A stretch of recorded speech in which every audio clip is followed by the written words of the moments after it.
Co se stane, když se v jednom jediném člověku střetne ledově chladný mafiánský boss, duchovní otec pro své lidi a k tomu všemu ještě neskrotný predátor?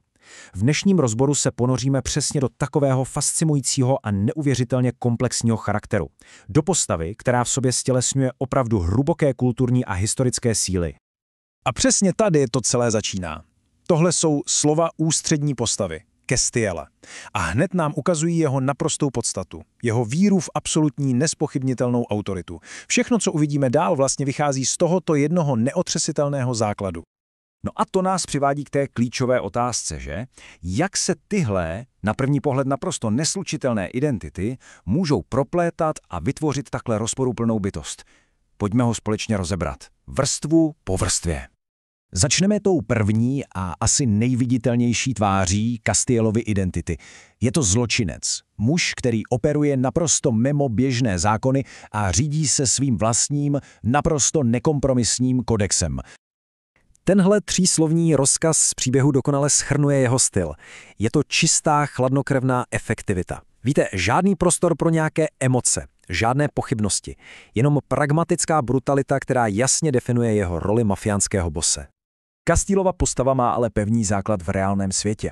On totiž není jenom nějaký gangster. Jeho autorita je zakořeněná v uznávané hierarchii podsvětí, v konceptu takzvaného vora v zakoni, což mu dává, řekněme, legitimitu v očích jeho lidí. Abychom pochopili někoho, jako je Castiel, musíme se na chvíli vrátit v čase. Protože pád Sovětského svazu nevytvořil jen nové státy, ale taky obrovský chaos. A právě v tomhle chaosu, v tom mocenském vakuu, se zrodila moderní bratva. Prostě využila příležitosti a vybudovala svá impéria. Tady je krásně vidět, jak úzce je ta fikce propojená s realitou.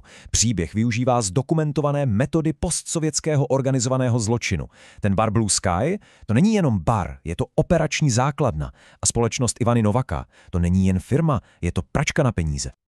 Dobře, pojďme ještě hlouběji. Teď, když známe ten svět, ve kterém se Castiel pohybuje, podívejme se na vnitřní pravidla jeho organizace. V jeho světě totiž neplatí psané zákony, ale nepsaný kodex.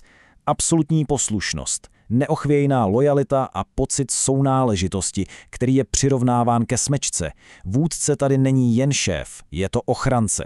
A právě tahle kombinace strachu a péče je úplným základem jeho moci. Tím to ale zdaleka nekončí. Za tím zločincem se totiž skrývá další a na první pohled naprosto protichůdná identita. Identita duchovního otce.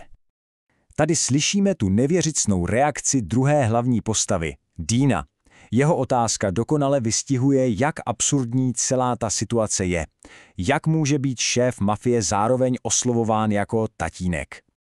Původ téhle přezdívky je naprosto klíčový. Báťuška totiž není jen nějaké náhodné slovo. Je to termín hluboce zakořeněný v ruské pravoslavné víře, což vytváří neuvěřitelně silný kontrast mezi jeho rolí vraha a rolí, pastýře. A tyhle tradice pronikají do jeho každodenních činů. Jeho péče o Diana, to, jak mu poskytuje jídlo, dokonce i ten čajový obřad, to všechno jsou vlastně ozvěny kulturních a náboženských zvyků. On svou bratvu nevede jen jako gang, vede ji jako své stádo a tímhle způsobem si vlastně ospravedlňuje svou moc a dodává svým často brutálním činům auru takové patriarchální péče. Jeho identita je tedy opravdu mnohovrstvená. Teď se ale podíváme na třetí vrstvu, která není zakořeněná v kultuře nebo víře, ale ve fiktivní biologii tohoto příběhu. Příběh nám představuje biologický kastovní systém, který diktuje spoustu Castielových nejprimitivnějších činů. Jako alfa je na samém vrcholu potravního řetězce, je poháněn instinkty, které ho nutí dominovat, vlastnit a chránit. A tady se to láme. Pouze 6% mužů v tomto fiktivním světě jsou omegy. To vysvětluje, proč je Dean tak neuvěřitelně vzácný a proč je Castielova posedlost tak intenzivní. Tohle už není jen volba, je to biologický imperativ.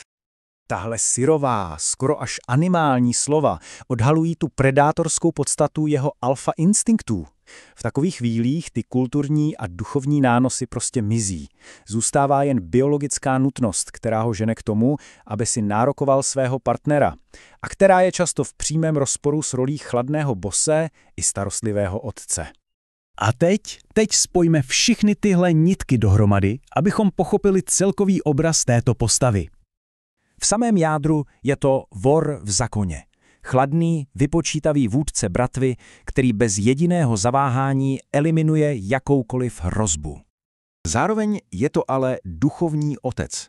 Jeho role poskytovatele a vůdce odráží strukturu a tradice jeho víry, i když si je samozřejmě vykládá po svém.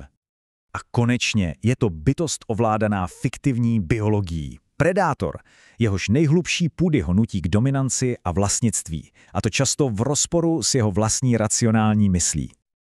A tímto naši dekonstrukci zakončíme. Analýza jedné postavy nás nakonec přivádí k mnohem širší otázce o povaze samotné identity. Co nás formuje víc? Výchova, víra nebo naše nejhlubší skryté instinkty? To je otázka, která zůstává k zamyšlení.